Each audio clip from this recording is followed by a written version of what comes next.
nous aimes. C'est toi qui veilles sur nous, Seigneur. Toute cette journée, tu as été avec nous. Et ce soir, il t'a plu de nous réunir ici. Que toute la gloire te soit rendue. Seigneur, prends tout le contrôle ce soir. L'interprète et moi sommes en tes mains. Seigneur, connecte-nous à ta puissance. Maintenant, Seigneur, que les principautés, les dominations, les esprits méchants dans les lieux célestes, qui s'invitent dans de pareils lieux, reçoivent le feu au nom de Jésus. Seigneur, prends tout le contrôle.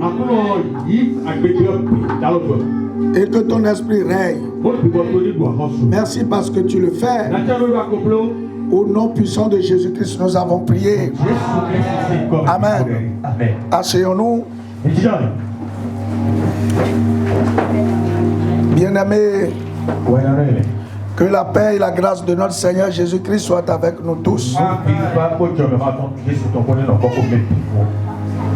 Nous continuons l'étude du livre de Apocalypse. Et là, nous allons étudier aujourd'hui le chapitre 5.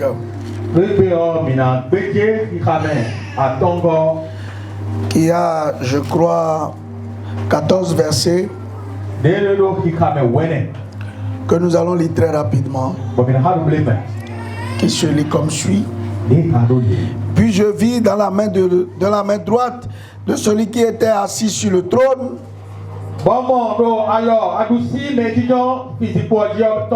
un livre écrit au-dedans et en dehors, scellé de 7 sceaux.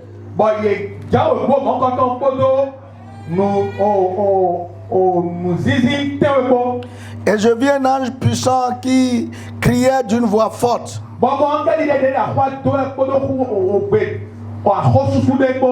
qui est digne d'ouvrir le livre et d'en rompre les sceaux.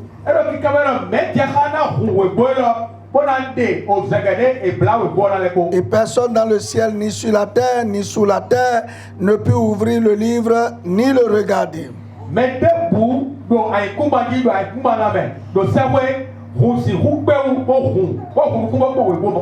Et je pleurais beaucoup de ce que personne ne fut trouvé digne d'ouvrir le livre et d'en rompre, ni de le regarder.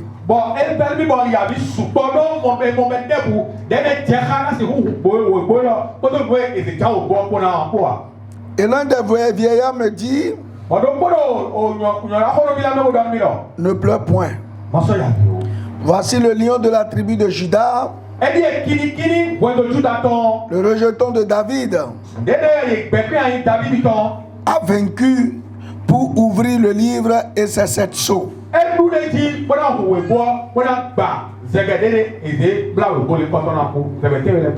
Et je vis au milieu du trône et des 4 êtres vivants et au milieu des vieillards un agneau qui était là comme immolé.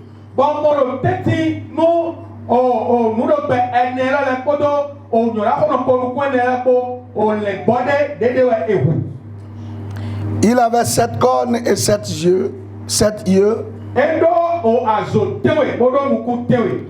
qui sont les 7 esprits de Dieu envoyés par toute la terre. Il vint et il prit le livre de la main droite de celui qui était assis sur le trône.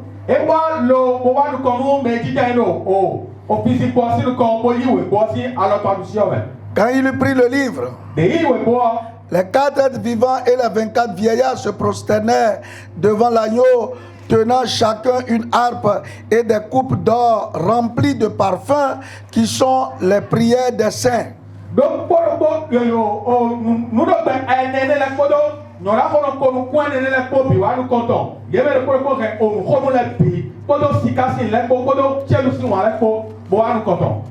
Et ils chantaient un cantique nouveau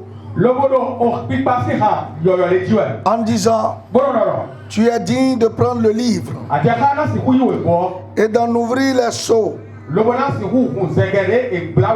Car tu as été immolé et tu as racheté pour Dieu par ton sang des hommes de toute tribu, de toute langue, de tout peuple et de toute nation.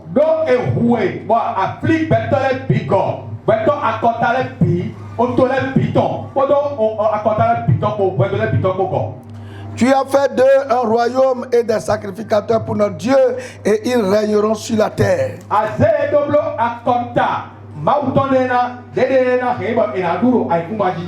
Je regardais et j'entendis la voix de beaucoup d'anges autour du trône et des êtres vivants et des vieillards, et leur nombre était des myriades et des myriades et des milliers de milliers.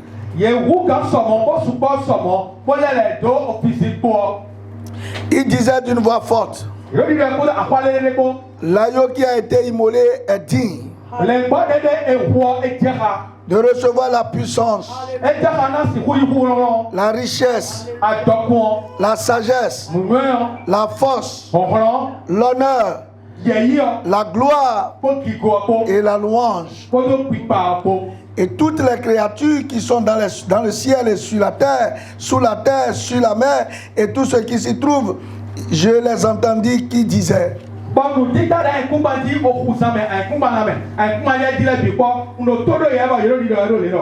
à celui qui est assis sur le trône et à l'agneau soit la louange, l'honneur, la gloire et la force au siècle des siècles. Et les quatre êtres vivants disaient Amen. Et les 24 et les vieillards se prosternaient et adoraient. Bien-aimés, c'est vrai que quand vous prenez depuis le début, Apocalypse 1 à 3,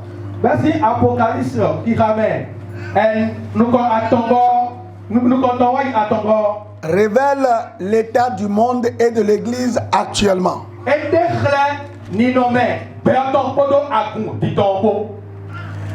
Mais Apocalypse 4 et 5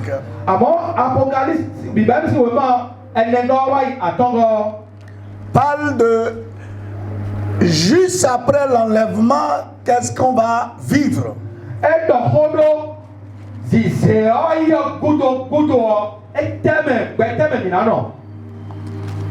Nous allons relire parce qu'il faut que vous situez bien les périodes. Nous allons lire 1 Thessaloniciens 4, verset 13 à 5, verset 1.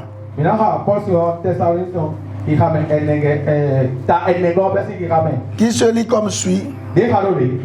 Nous ne voulons pas, frères, que vous soyez dans l'ignorance au sujet de ceux qui dorment.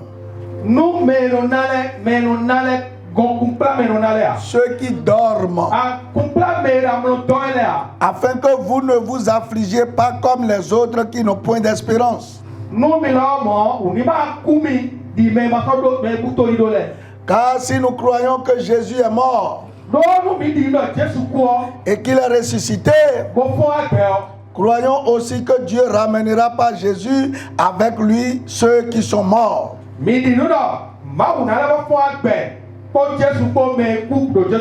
Voici, en effet, ce que nous vous déclarons d'après la parole du Seigneur.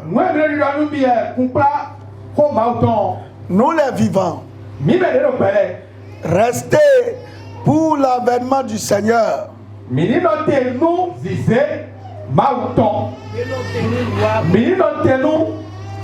Mime kporo gbe boro tekon kolile wa kuno tonle o.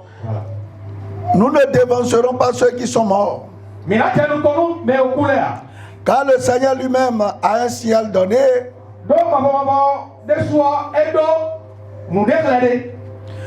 do akluno desuo do khia demeon à la voix d'un archange et au son de la trompette de Dieu.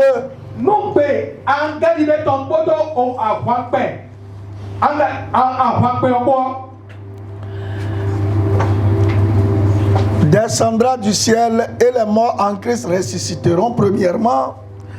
Ensuite, nous les vivants qui serons restés, nous serons tous ensemble enlevés avec eux dans les nuées à la rencontre du Seigneur dans les airs, et ainsi nous serons toujours avec le Seigneur.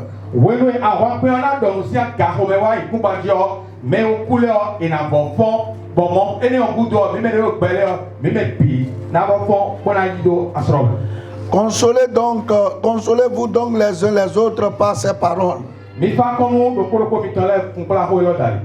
5.1.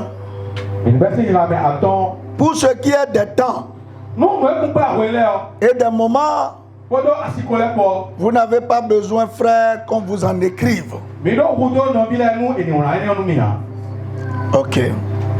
Il reste un dernier passage et puis j'espère que vous suivez les lectures.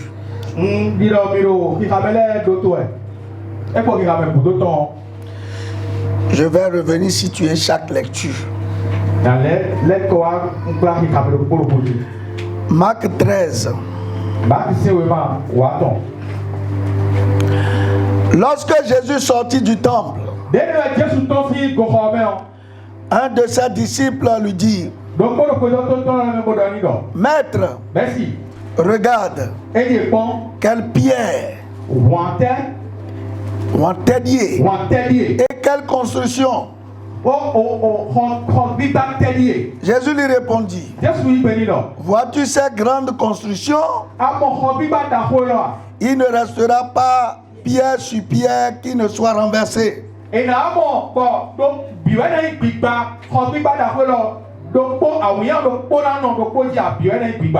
Il s'assit sur la montagne des Oliviers en face du temple. Et Pierre, Jacques, Jean et André lui firent en particulier cette question: dis-nous quand cela arrivera-t-il? Et à quel signe connaîtra-t-on que toutes ces choses vont s'accomplir? Jésus se mit alors à leur dire: prenez garde que personne ne vous séduise, car plusieurs viendront sous mon nom, disant: c'est moi. Et ils séduiront beaucoup de gens. Quand vous entendrez parler de guerre et de bruit de guerre, ne soyez pas troublés, car il faut que ces choses arrivent. Mais ce ne sera pas encore la fin. Une nation s'élèvera contre une nation, et un royaume contre un royaume. Et il y aura des tremblements de terre en divers lieux. Il y aura des famines. Ce ne sera que le commencement des douleurs. Prenez garde à vous-même. On vous livrera aux tribunaux et vous serez battus de verge dans les synagogues. Vous comparaîtrez devant des gouverneurs et devant des rois à cause de moi, pour leur servir de témoignage.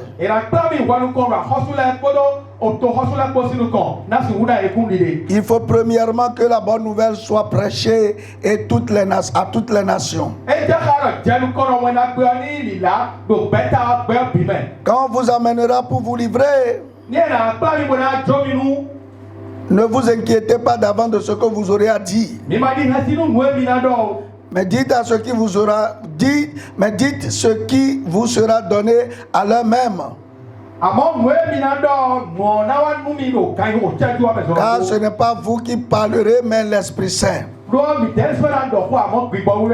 Le frère livrera son frère à la mort, et le père son enfant. Les enfants se soulèveront contre leurs parents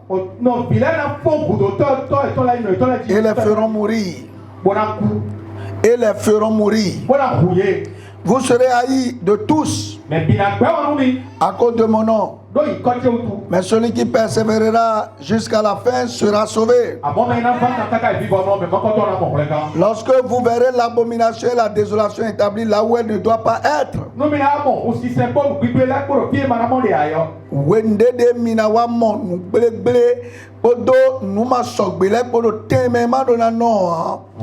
Que celui qui lit fasse attention. Alors que ceux qui seront en Judée fuient dans les montagnes. Que celui qui sera sur le toit ne descende pas et n'entre pas pour prendre quelque chose dans sa maison. Et que celui qui sera dans les champs ne retourne pas en arrière pour prendre son manteau. Malheur aux femmes qui seront enceintes et à celles qui allaiteront en ces jours-là. Priez pour que ces choses n'arrivent pas en hiver. Car la détresse en ces jours sera telle qu'il n'y a point eu de semblable depuis le commencement du monde que Dieu a créé jusqu'à présent.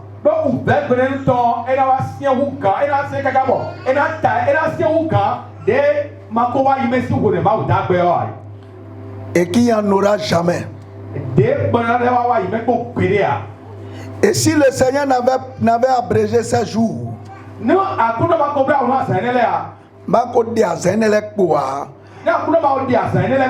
personne ne serait sauvé.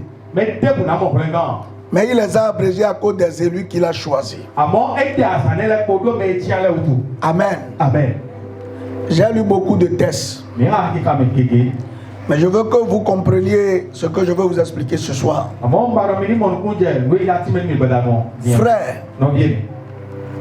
s'il y a quelque chose sur laquelle je veux que nous soyons tous éveillés, ce monde dans lequel nous sommes prendra fin.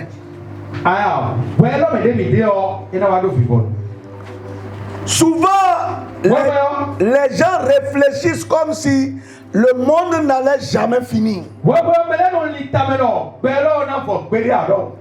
Mais Jésus disait dans Marc 13, quand les disciples lui disaient vraiment la cathédrale elle est jolie, elle est magnifiquement bâtie, Jésus a dit il ne restera pas pierre sur pierre.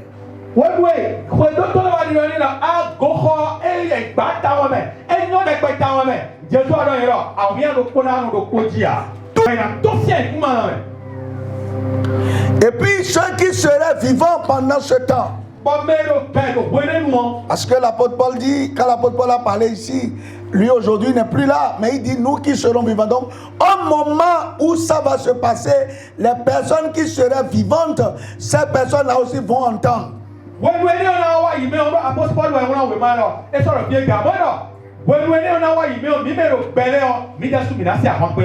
Et puis tous iront rencontrer le Seigneur.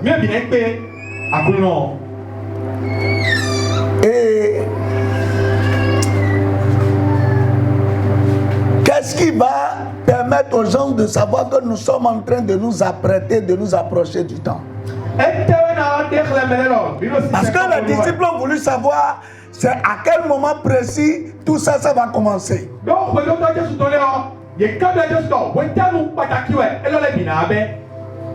Jésus a dit pour ce qui est de l'heure ou du jour, c'est ça il a dit dans 1 Thessaloniciens. 1 Thessaloniciens 5 verset 1er. C'est là il a dit pour ce qui est de l'heure et du jour, ne vous en préoccupez pas. Non, c'est pas ça qui est important. Mais ce qui est important, c'est de savoir discerner les temps. Il dit, avant que la trompette ne résonne, il y aura des signes. Et j'insiste ce soir parce que je vois beaucoup de ces signes qui se passent.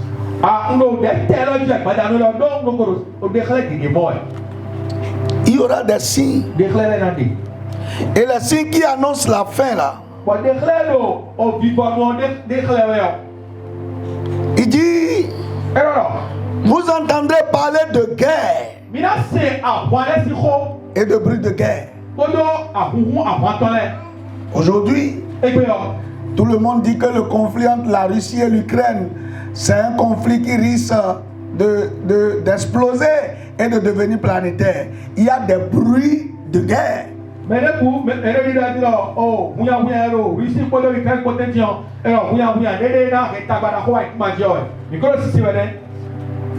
Les Chinois disent que si les Américains viennent à côté de l'État qui est à côté d'eux, bon, eux-mêmes, ils vont réagir. Tout le monde est en mode menace aujourd'hui. Mais bida tangbonu ye delewe.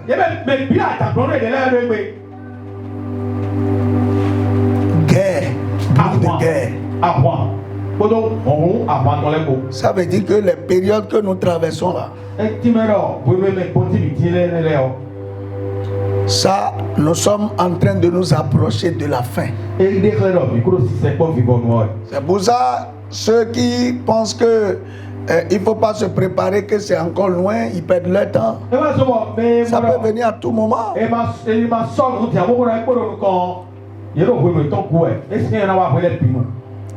Une nation s'élèvera contre une autre nation.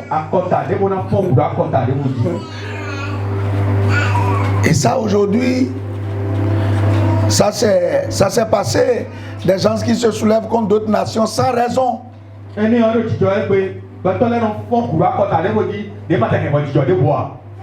Dis, c'est comme ceci que vous devez être. Je ne veux pas appeler le nom d'une nation ici, mais vous savez, pour ceux qui suivent l'actualité, il y a des choses qu'on voit aujourd'hui. Il n'y a pas de raison fondée que ces choses se passent. On tue les gens, on dit que non, celui-ci il est dictateur dans son pays, on massacre les gens. Tout ça là, pourquoi?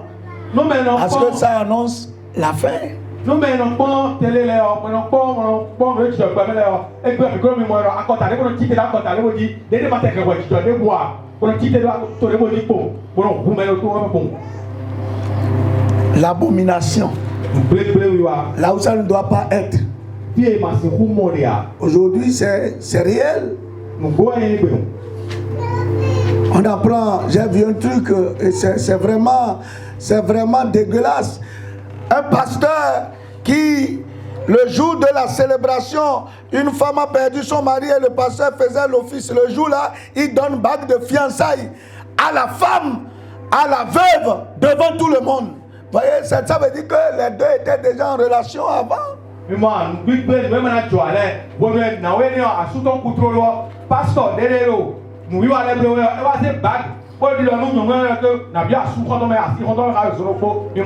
Devant tout le monde, on dit des abominations qui ne devaient pas se passer dans certains lieux se passent. Aujourd'hui, on apprend que oui, il y a des églises, on a enterré des choses. J'ai entendu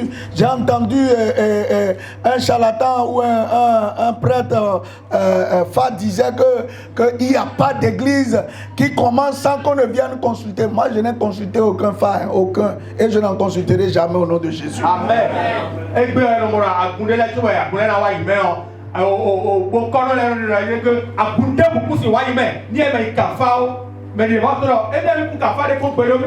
Ces choses qui se passent aujourd'hui, les gens disent ah, à l'église, oui. Oui. Ça annonce la fin. Parce que on a dit quoi au verset 14 de Marc 13? Lorsque vous verrez l'abomination de la désolation établie là où elle ne doit pas être, que celui qui lit fasse attention.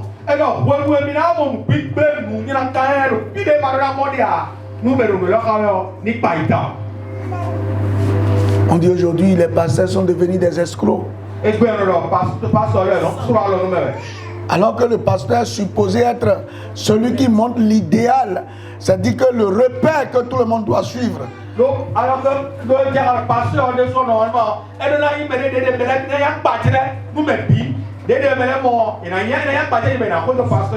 Je n'ai jamais été escroc et je ne serai jamais escroc dans ma vie. Et il n'y aura jamais d'escroc dans cette église au nom de Jésus. Mais en fait, je dis ces choses pour dire quand vous les apprenez, que cela ne vous surprenne pas. Sachez simplement qu'il y a une heure qui est en train de sonner.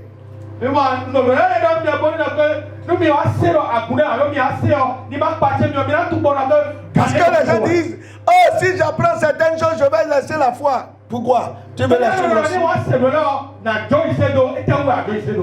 La Bible a prévu ça. Il dit, quand l'heure va vouloir sonner là, des bornes vont être déplacées.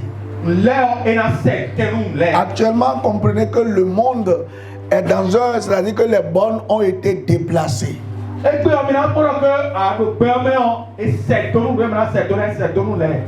Moi, j'apprends des choses aujourd'hui que je n'ai jamais appris par le passé. Une femme peut avoir légalement 2 maris, les 2 vont vivre ensemble sans que cela ne les gêne. Voilà le monde dans lequel nous sommes.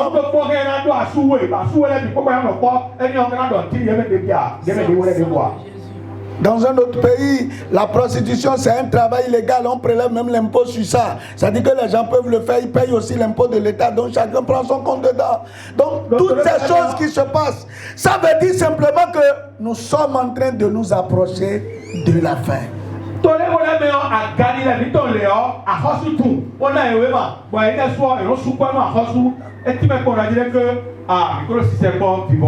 Il y a des endroits où quand tu vas sur la voie, tu trouves quelqu'un, ça te plaît, vous convenez, vous pouvez faire l'intimité là, personne n'a à vous condamner parce que vous pouvez jouir partout où vous voulez et tout ça, ça se passe dans le monde.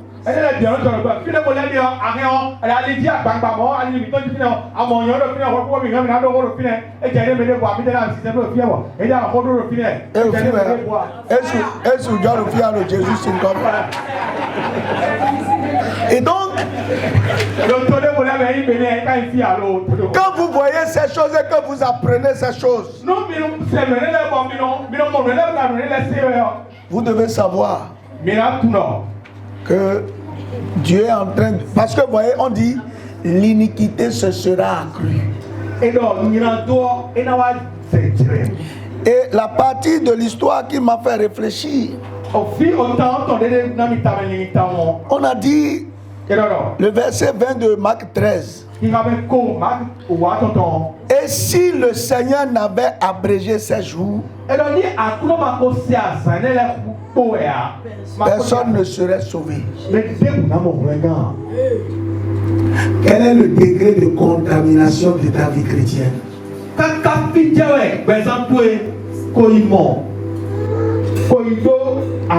Nous blébé de voyez, nous sommes dans un monde qui a une dynamique qui embrase et qui met les gens dans son rouleau compresseur. Jusqu'à quel niveau ta vie est déjà emballée?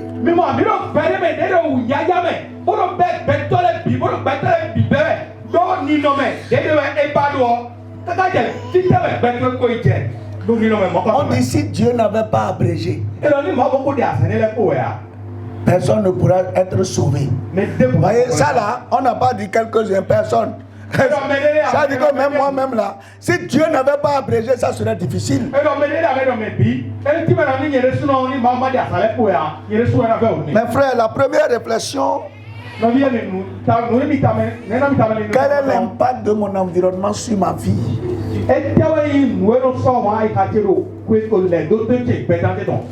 Alors, tu dis que belle domine la côte d'Yomido. Nous y va te déter qu'on veut nous y va éton. Voyez, effectivement, tu es parmi les gens tous les temps. Quelqu'un parlait, voyez, aujourd'hui là. Dans notre esprit, il y a beaucoup de souillures non révélées. Il y a beaucoup de meurtres non révélés. Il y a beaucoup d'idolâtrie non révélée. Bien-aimé, ce soir, quel est l'impact de mon environnement sur ma vie? Parce que Jésus dit, ici c'est Jésus qui a parlé. Dans Marc là, c'est Jésus lui-même. Il dit si Dieu n'avait pas abrégé les jours. C'est qu'à la fin là, lui-même risque de ne avoir personne derrière. Qu'est-ce que je veux vous dire? Aller au ciel là, ce n'est pas une question d'enfant. C'est pas un jeu. On ne se pas dire non, moi j'irai au ciel, moi j'irai au ciel, non. Tu vis de façon à aller au ciel. Et vous savez, je viens maintenant sur le chapitre 5. Le chapitre 5 annonce quelque chose. Une fois que l'église serait enlevée,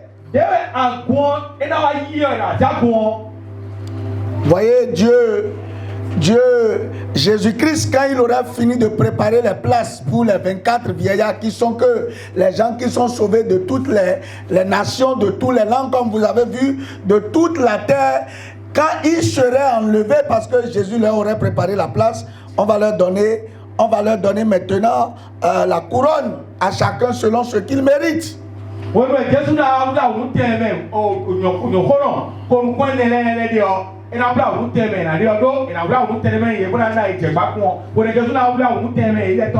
Au chapitre 5 de l'Apocalypse, on a parlé d'un livre. C'est de quel livre il s'agit? Voyez, quand l'église va partir, le sort du monde, le sort, c'est-à-dire que ce que Dieu va faire au monde, c'est ça qui est écrit dans ce livre-là. Avant, dans la Grecque antique, vous savez, quand on faisait un contrat et que c'était un contrat qu'on ne voulait pas que les termes soient modifiés, c'est comme ça qu'on le scellait de toutes parts pour que ça ait un caractère solennel, pour que quelqu'un ne vienne pas modifier un article ou quelque chose dedans. Et au dehors, sur la couverture, on écrivait un résumé du contrat, voyez, pour que les gens sachent un peu ce qu'il y a dedans. Et donc, ce livre dont on parle ici que Dieu tenait, c'est le livre qui contient les choses que la terre va subir après l'enlèvement de l'église.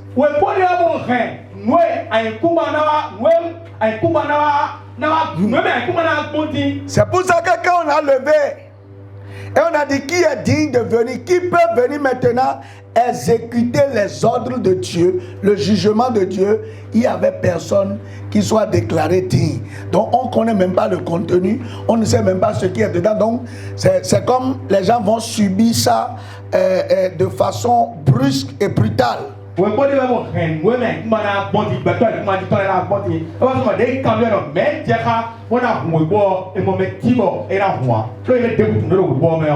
terre étant la possession de Dieu, le titre de propriété pour exécuter les jugements qu'il faut, parce que quand vous avez lu, on a dit que nous allons revenir sur la terre. Nous qui sommes chrétiens, bien sûr. Si je dis nous, tu te retrouves dedans lorsque tu te prépares pour le ciel. Quand on va partir là, quand Dieu va finir de nettoyer la terre, de dégager les saletés, de changer tout ce qui a été souillé, on reviendra encore sur la terre.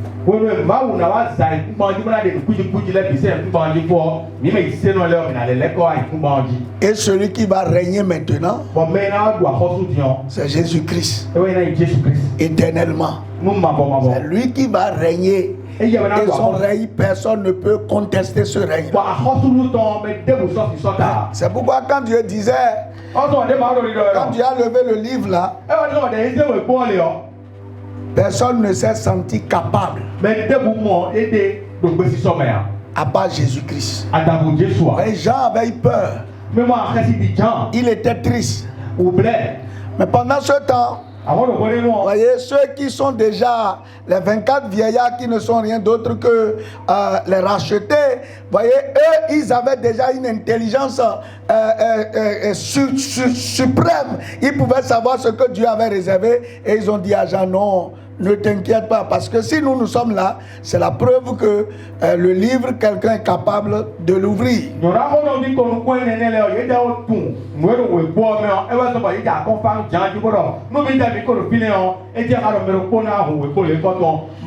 donc, l'héritage de Christ, c'est de posséder, de régner la terre. Et ce transfert se fera devant les 24, devant ceux qui seront au ciel. Dieu donnera officiellement à Christ le pouvoir, la puissance, le règne pour toujours.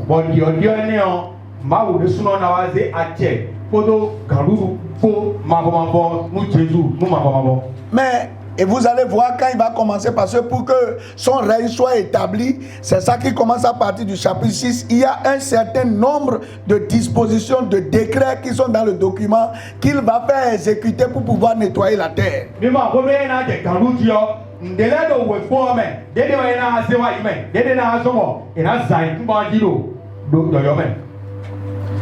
Dans la description de Christ, il y a quand même des qualités qui font réfléchir. On a parlé de lion, agneau, rejeton de David. Et on a dit l'agneau immolé qui a 7 cornes. 7 cornes. Et 7 yeux. L'agneau, c'est vrai, Jésus est venu sur la terre comme agneau. Il a souffert et il a été immolé.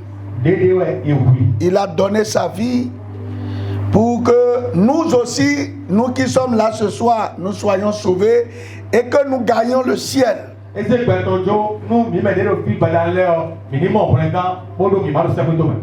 C'est grâce à l'agneau que nous pouvons espérer avoir une place au ciel.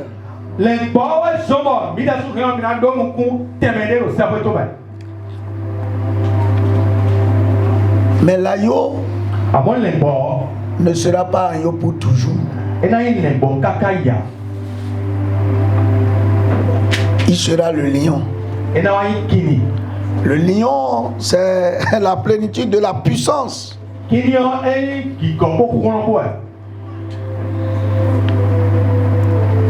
La puissance pour pouvoir gouverner la terre.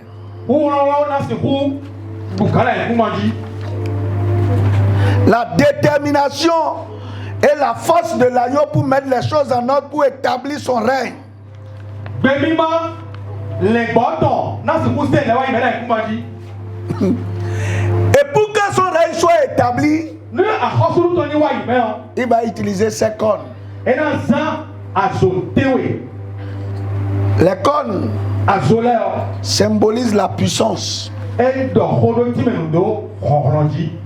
Dans le monde animal,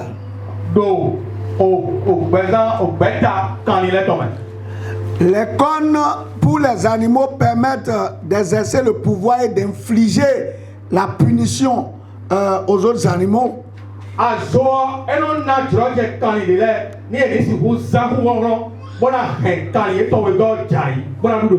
Les blesser et de les anéantir avec la corne. Et donc Jésus, tous ceux qui s'opposent et s'opposeront à son jugement, à son règne, seront éliminés par ses cornes. C'est ça sa colère, c'est ça les jugements que nous allons commencer à voir à partir du chapitre 6.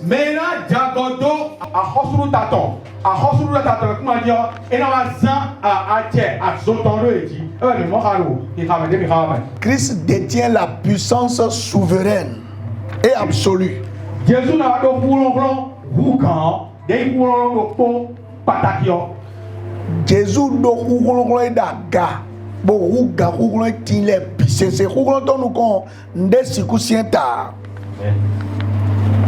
Voyez?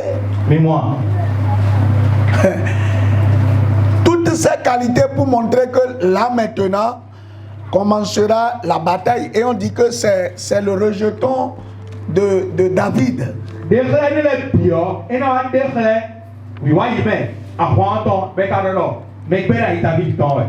C'est-à-dire il est issu de David. Et voyez, David est connu. Quand on parle de David aujourd'hui, tout le monde pense à qui? À Goliath. D'abord. Et vous savez comment Goliath agissait? Goliath disait que celui qui est courageux, qu'il vienne l'affronter. Si la personne le terrasse, alors les Philistins leur seront asservis. Mais si lui, il terrasse la personne, tout le peuple sera asservi. Alors il y aura une guerre terrible. Un corps à corps entre Jésus et Satan. Ce sera la bataille finale. Et ça là, ça ne sera pas amusant. Ça sera exactement comme ça s'est passé entre David et Goliath. Satan va mobiliser toute son armée pour aller contre Jésus. Ça sera physique. Tout le monde verra ça.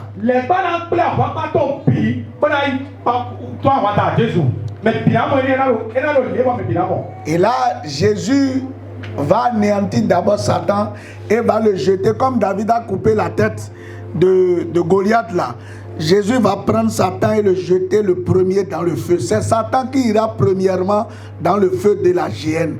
En enfer là, il sera, puisque c'est pour lui que c'est préparé, il sera le premier à aller là-bas. Et maintenant, on va juger tous ceux qui l'ont suivi et puis paf, ils vont le suivre aussi. Bon, mon peuple dit David pour Goliath, pour David pour Goliath, pour Goliath, mon peuple Jésus n'a oublié Satan. Bon, c'est ça do million mais. Toi il y avait 2 millions là. Bon, si bon il a d'abord pour d'autres là, il a fait une pour. Et donc, comment? Voilà les décrets qui étaient dans le livre. Mais moi, et quand Jésus a pris le livre et qu'il a dévoilé cela au saint, parce que jusqu'en ce moment-là, la délivrance n'était pas encore totale, ne sera pas encore totale. La rédemption, même quand les saints seront enlevés là, la rédemption ne serait pas encore totale. Parce que les saints partiront, Satan continuera toujours de régner sur la terre. Et donc, quand ils vont voir tout l'arsenal, tout ce qui va se passer, quand ils vont voir tout ce que Dieu a prévu faire, ça va les réjouir beaucoup. Et ce sera un moment d'adoration et de louange dans le ciel. Et c'est ça au verset, à cause des qualités que Jésus a démontré, où Jésus va démontrer, à savoir la puissance, la richesse, la sagesse, la force, l'honneur, la gloire et la louange. Ils vont tous se mettre ensemble maintenant pour dire vraiment tu es digne, non, tu es digne. Ce sera un moment d'adoration, un moment de louange qui sort d'un cœur sincère, parce que les gens seraient vraiment dans la joie de voir que enfin l'ennemi des frères sera jamais capturé pour que nous ayons la paix. Voyez,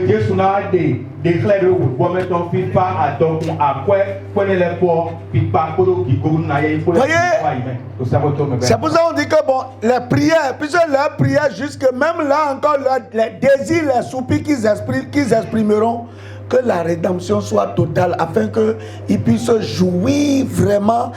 Nous allons revenir dans le plan initial de Dieu, l'état dans lequel Dieu avait voulu que l'homme soit. En créant Adam et Ève, nous revenons dans cet état et nous profitons maintenant du monde. Voyez, nous allons profiter. Il n'y aura plus la maladie, il n'y aura plus la famine, il n'y aura plus la fatigue, il n'y aura plus la pauvreté, il n'y aura plus la mort. Voyez, la mort ne sera plus, il n'y aura plus de mort.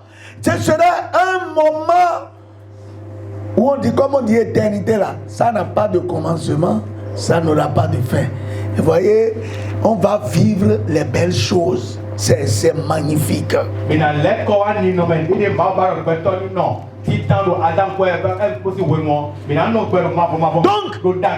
ceux qui vont partir à l'enlèvement auront la grâce de savoir le sort que Dieu a réservé pour la terre après eux. Mais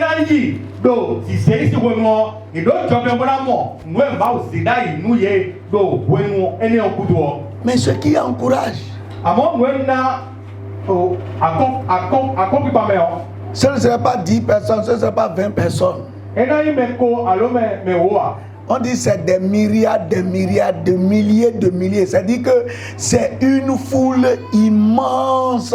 Ce serait tellement nombreux. Les gens vont venir de toute langue, de tout pays, de tout peuple. Aujourd'hui, tu es là, tu penses qu'être chrétien là, que tu es seul. Non. Il y a des frères dans le monde. Il y a des frères dans l'autre côté du monde qui sont aussi en train de mener le même combat que toi. Il y en a même qui passent par des moments très difficiles. Et ce jour-là, vous allez tous vous retrouver. Nous allons tous nous retrouver. Ce serait vraiment magnifique. Ce serait fantastique. C'est pourquoi, quand on va connaître ce plan, on sera que dans la joie. On sera que dans l'allégresse parce que au moins on a l'assurance que le diable va passer. Les problèmes d'aujourd'hui, les difficultés d'aujourd'hui, Dieu va ranger tout ça et ça sera pour toujours. Le feu va les consumer et puis il y aura de nouvelles choses.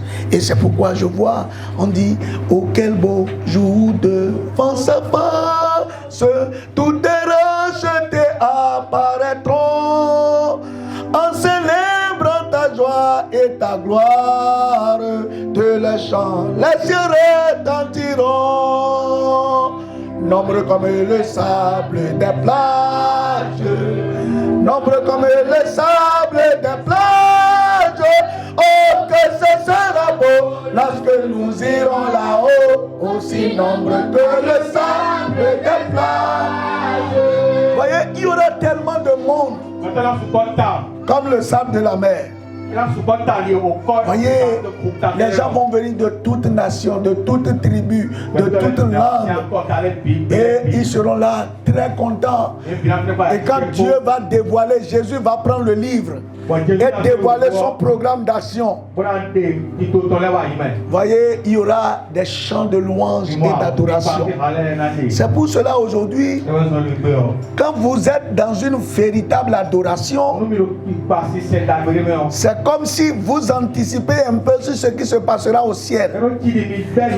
Et ça provoque la joie du Seigneur. Il libère sa puissance. Voyez, il montre un peu de ce qui va se passer dans le ciel. Et j'ai compris pourquoi.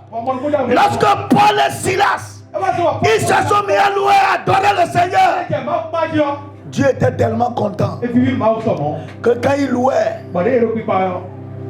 le Seigneur dit, écoutez, j'entends quelque chose monter de la terre.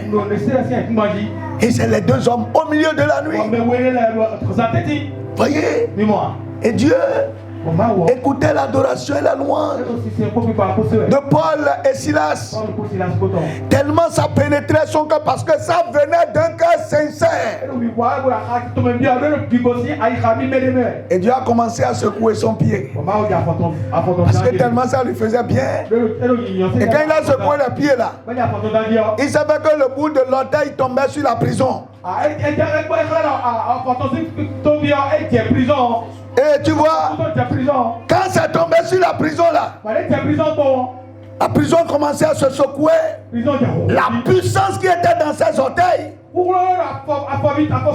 a brisé les chaînes. Voyez, lorsque le peuple de Dieu se met à adorer le Seigneur, Dieu libère sa puissance. Voyez, Dieu se déchaîne. Dieu voit encore qu'est-ce qui t'empêche de vivre heureux. Qu'est-ce qui se passe? Qu'est-ce qui menace ta sécurité? Qu'est-ce qui trouble ta quiétude? Le Seigneur se lève maintenant et brise. Il combat. C'est pourquoi vous allez voir, les victoires extraordinaires sont toujours issues des moments d'adoration et de louange.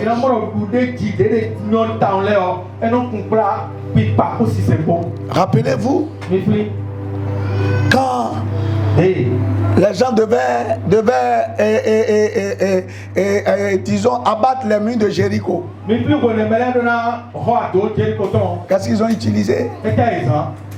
La louange. Josaphat. Quand Josaphat était envahi par les Ammonites et les Moabites, qu'est-ce qui les a mis en trouble, en confusion? C'était la louange. Frère, il y a une puissance dans la louange. Il y a une puissance dans l'adoration. Je vais vous dire une vérité. Lorsque tout semble s'obscurcir et que vous ne savez même plus quelle prière il faut adresser, si du fond de votre cœur tu commences à élever le Seigneur, il libère une puissance devant laquelle rien ne résiste. Et il restaure votre vie. Il vous fera le chemin là où le chemin ne peut pas exister. C'est pourquoi les gens comprennent. Franchement, quand vous allez voir dans le culte, il y a toujours des cantiques, il y a toujours l'adoration. Pourquoi les gens le font? Parce que la louange et l'adoration poussent Dieu à l'action. Et c'est ce qu'on fera au ciel. Et si moi j'ai un conseil à donner, passez des moments d'adoration, passez des moments de louange. Et quand vous avez l'occasion comme celle que nous avons quelquefois, on dit louer, adorer, vous ne pouvez même pas taper les mains parce que comment vous voulez voir la puissance de Dieu? Vous savez, il y en a qui sont guéris pendant qu'on louait le Seigneur. Pendant l'adoration, Dieu ouvre les yeux à beaucoup. Tellement la présence de Dieu est forte, l'adoration fait descendre la présence et l'intensifie à telle en sorte que l'atmosphère qui règne est invivable pour les démons.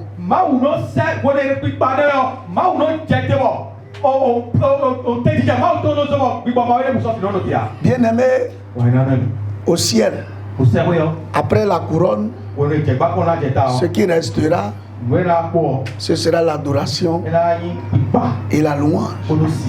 Et pendant ce temps, quand nous serons en train de louer et d'adorer le Seigneur, Dieu va commencer au travers de Jésus-Christ à exécuter les jugements. Et nous allons commencer à voir à partir de mardi prochain ou sur prochain, selon que Dieu veut, nous allons commencer à voir qu'est-ce que la terre va devenir pendant que l'église ne sera plus là. C'est pour ça qu'aujourd'hui aujourd'hui on parle encore d'église, c'est une grâce. Quand l'église va partir et que l'Esprit Saint va partir avec l'église et que la terre sera libérée là, c'est là que les gens sauront que Dieu est un Dieu de colère également.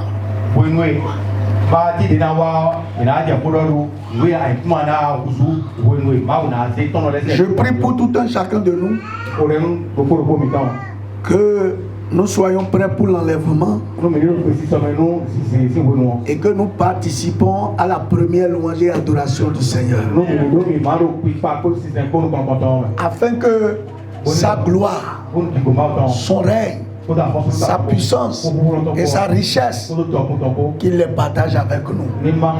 Que Dieu vous bénisse au nom de Jésus. Amen. Amen. Avant de partir, je ne sais pas si vous avez des questions. Des questions, parce que oui, des questions par rapport aux événements, au contexte.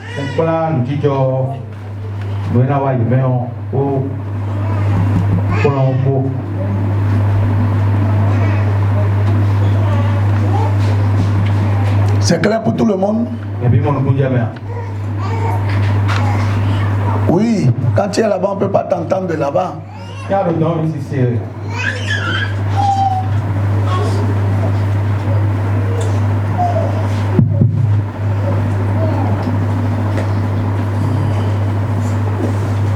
Merci beaucoup pour l'enseignant. Je voudrais donner et vous allez donner votre point de vue par rapport à ça. C'est un enseignement que j'ai lu avec l'un de mes ex-formateurs. Et dans son développement, intitulé à quelqu'un sans nous. Donc il avait dit que sur les révélations qu'il avait reçues, il a donné dans l'enseignement, Dieu a créé les choses pendant 6 jours et il s'est reposé au 7e jour. Donc, parlant de la fin des temps, il est parvenu à calculer depuis l'existence de l'adoration de Dieu, depuis l'existence d'Adam et Ève jusqu'à là où nous sommes. Ça fait au total, nous sommes au 7e jour en fait, dans le temps depuis la création jusqu'à. Selon ce qu'il voudrait dire, Dieu est déjà, le retour de Jésus-Christ est déjà à la porte. Maintenant, nous sommes dans les derniers temps. Et voici, la Bible nous dit qu'un jour vaut 1000 ans, et 1000 ans vaut un jour. Et 1000 ans valent un jour. Nous sommes dans le 7e millénaire par rapport à depuis l'existence d'Adam et Ève jusqu'à aujourd'hui. Donc aujourd'hui nous sommes en 2022. Donc la compréhension que j'ai tirée par rapport à ce développement, ça veut dire que normalement il ne devait plus avoir, par exemple, après 2000, on ne va pas atteindre 3000, c'est-à-dire dans la décompte de l'année, dans le temps. C'est-à-dire que c'est très éminent que Jésus revienne vraiment bientôt. Et j'ai aussi fait cette conclusion, c'est-à-dire compris ce développement à cause de certaines révélations aussi qui m'avaient plusieurs fois touché le cœur par rapport à l'enlèvement. Donc, je voudrais que vous me donniez qu'est-ce que vous pensez de telle révélation? Ok. Oui. Bon, j'ai une question de compréhension. Oui. Vous avez, dans le texte, au cours de la lecture, vous avez abordé le cas des femmes enceintes. Je voudrais savoir, les enfants qui seront nés à l'époque, au moment-là, qui n'ont pas eu le temps d'accepter Jésus, comment ça peut se passer? Et maintenant, pour les femmes enceintes, parce qu'on a dit de prier pour qu'il n'y ait pas de femmes enceintes. Que se passera-t-il réellement? Si vous pouvez me éclairer un peu par rapport à ça, je voudrais dire. Merci. D'accord. Est-ce qu'il y a une autre question? Ok, par rapport au temps, il y a beaucoup aujourd'hui qui font des calculs. Mais je dis c'est hasardeux. Puisque Jésus a bien dit, nul ne connaît ni le jour ni l'heure. Donc Jésus leur met dit pour toi ça, on met dit pas du carmel. Et Paul a dit aux Thessaloniciens, pour ce qui est du temps, je n'ai pas à vous parler de ça. Mais il y a des signes auxquels il faut faire attention. D'abord, le calendrier qu'on a aujourd'hui. Quand vous connaissez l'histoire du calendrier, ce serait hasardeux de baser le temps de Dieu sur le calendrier qu'on a aujourd'hui.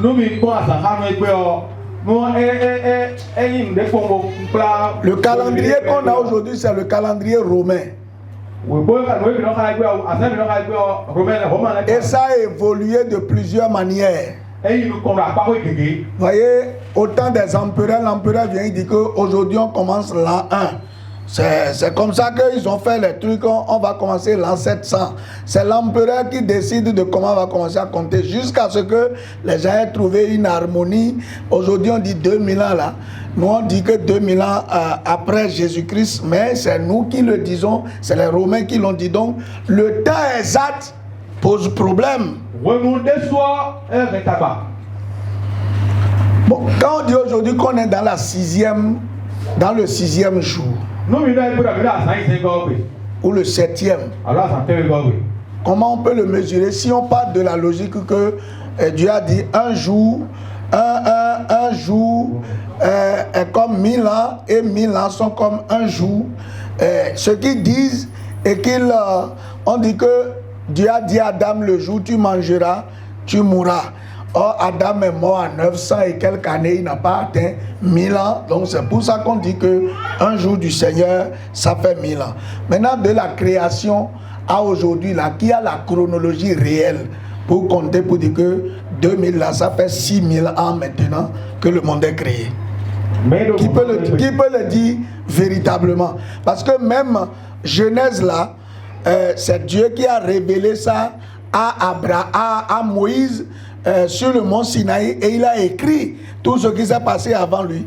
Mais il n'y a pas eu de date. Là, on a parlé de l'année des gens. Mais à quelle année ça s'est passé? Donc, c'est beaucoup de calculs, beaucoup de gymnastique. Tout ce que je sais, Jésus lui-même a donné des signes qui doivent nous servir de guide. Il a parlé des guerres, des bruits de guerre, l'iniquité qui va s'accroître, les abominations, là on ne doit pas avoir ça. Quand tu vois ces choses, prépare-toi, le Seigneur peut venir à tout moment. Moi, c'est voilà ce que je vais dire. Est-ce que c'est... Vous m'avez compris? C'est hasardeux de dire je suis à la 7e, je suis au 7e jour, je suis au 6e jour. Cette nuit-là même là, le Seigneur peut venir. Il faut qu'on soit prêt. C'est pourquoi on voit des événements concrets tous les jours. Aujourd'hui, façon, on parle de guerre là. Façon la guerre et ça menace nous tous. Aujourd'hui, là, moi, depuis que j'existe, c'est la première fois où le dollar coûte plus cher que l'euro. Aujourd'hui là, un dollar est plus cher qu'un euro. Il y a une tendance qui est en train de se renverser. Un euro fait 655 et un dollar fait 677. Donc aujourd'hui, il y a un grand écart. La famine est là parce que l'Ukraine et la Russie qui envoient les blés là, c'est pourquoi le pain est devenu cher. Ce n'est pas ça, macaroni, tout est devenu cher. Parce que le blé, c'est eux qui nourrissent le monde. Donc, il y a des réalités qu'on n'avait jamais vécues, qu'on est en train de vivre. Homme va épouser homme. Femme va épouser femme. Ni ma chérie. Une femme qui dit ma chérie. Un homme qui dit ma chérie.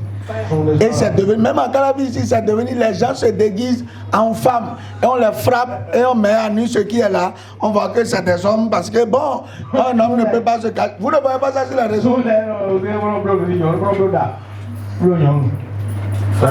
C'est un esprit. Donc les temps sont durs. Et Jésus a dit Jésus dort. Malheur aux femmes qui seront en travail. Ça, c'est Jésus qui a dit ça. Donc, ce que Jésus a dit là, moi, je ne peux pas contredire ça. Pourquoi?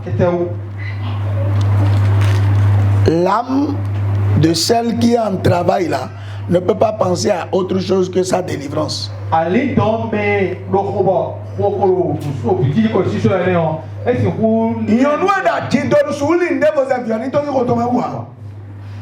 Donc, elle a quoi d'eau, le roi malade à la bidon, c'est-à-dire que l'état dans lequel la femme là sera,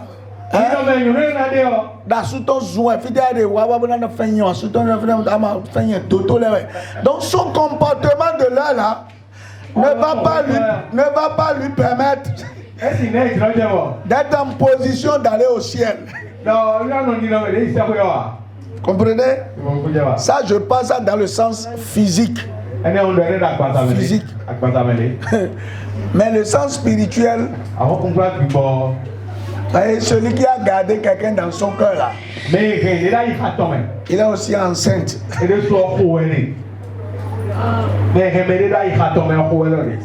Est-ce qu'il peut aller au ciel? Menez sur le coton d'Aïssaouya. Tu ne peux pas garder dans ton frère et que le Seigneur va venir, que tu vas espérer partir quelque part.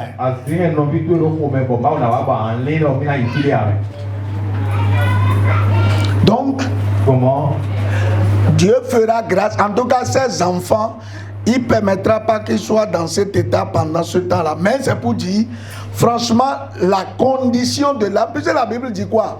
On va vous juger dans ce vers quoi tu seras en train quand l'heure va sonner.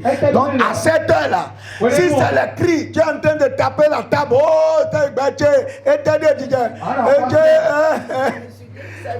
tu incites les sales femmes, tu dis, quand tu es en train de dire ça, tu ne peux plus avoir le temps de te préparer. Donc,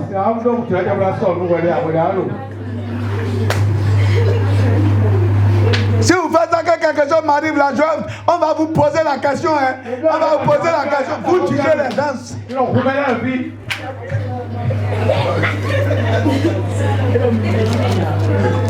Est-ce que vous me comprenez? En fait, l'âme, l'état de l'âme pendant ce temps-là. En fait, ce n'est pas pour ceux qui sont concentrés sur autre chose à part le ciel. À l'heure là, tu ne peux pas être en train de vouloir accoucher et être tout concentré sur le ciel. Hein. On n'a qu'à se dire la vérité.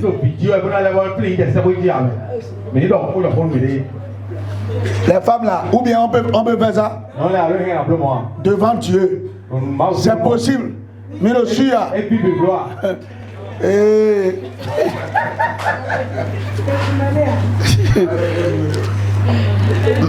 Deuxième chose, franchement, le sort des enfants, c'est souvent une question très délicate.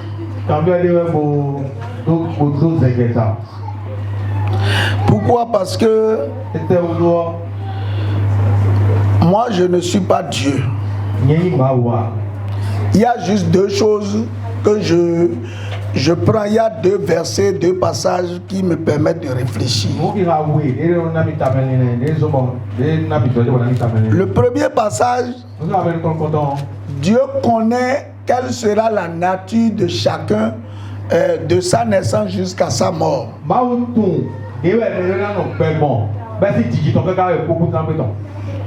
Parce que il dit, j'ai aimé Jacob et j'ai haï Ésaü. Quand les deux étaient encore dans le sein maternel. Vous voyez? Et plus tard, on a vu leur comportement, on a vu que franchement, chacun a pris un chemin qui va dans le sens de Dieu, bien qui va contre Dieu. lórí kọ́ yín mi àmọ́ wà lọ ìwé wọlé kótó mẹ́rin kóse wà lọ lédè yìí báwo sí àpapọ̀ ìmẹ́rin wọ́sẹ̀. C'est que quand je regarde au jugement dernier, Apocalypse 20 verset 12, et je vis les morts, les grands et les petits, qui se tenaient devant le trône. Des livres furent ouverts et un autre livre fut ouvert, celui qui est le livre de vie, et les morts furent jugés selon leur œuvre d'après ce qui était écrit dans ces livres. Les petits qui sont morts là, donc on a pu juger quand même, on a écrit des actes les concernant. Ou bien parce qu'on a dit qu'on a jugé les grands et les petits, ou bien c'est pas ce qu'on a dit?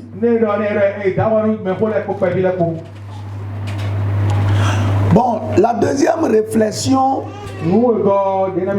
dans ce sens, c'est lorsque Paul parle, mais le contexte est tout à fait différent.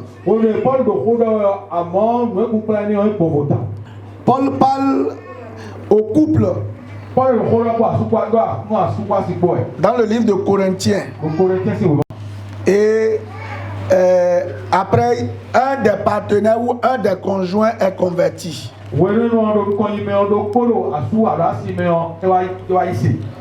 Et Paul dit que si le mari ou la femme qui ne s'est pas converti accepte quand même de vivre avec l'autre,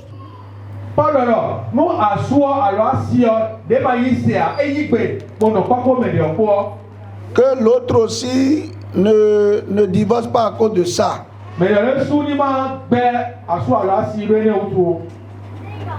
Parce que il dit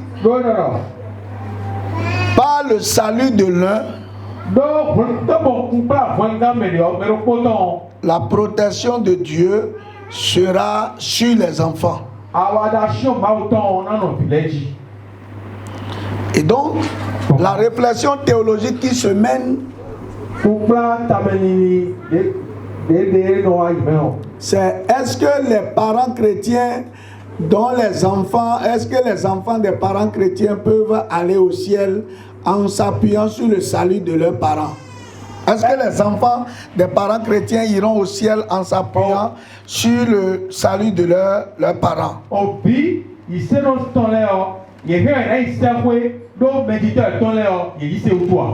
Non. Ils auront la couverture, la protection de Dieu, mais le salut est personnel.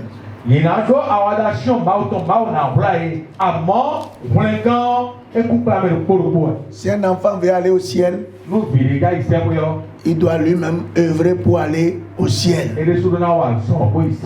Donc, tout dépend du jugement souverain de Dieu. Dieu qui est omniscient, omnipotent et omniprésent sait ce que cet enfant sera dans l'avenir et décidera de son sort. Donc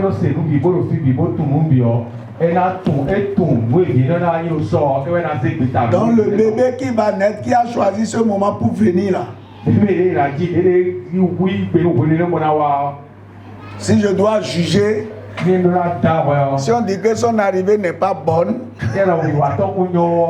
ne peut pas aller à un bon endroit.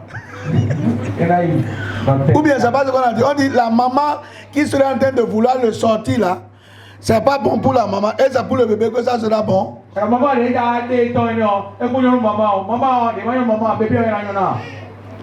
Donc un bébé qui choisit, en tout cas ce n'est plus ni toi ni moi, mais le bébé qui choisit le jour de la venue du Seigneur pour venir là, bon, lui-même il a choisi déjà là où il doit aller.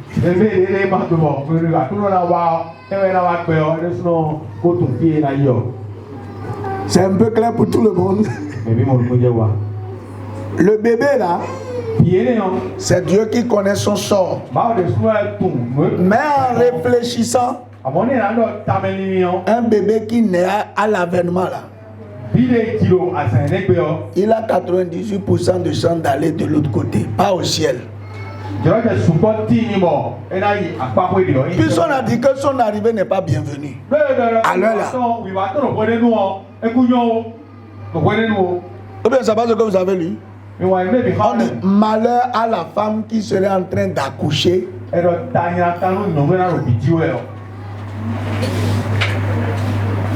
Mais pour toutes les femmes qui sont encore enceintes là, vous allez accoucher dans la paix. Au nom de Jésus. C'est bon? C'est clair?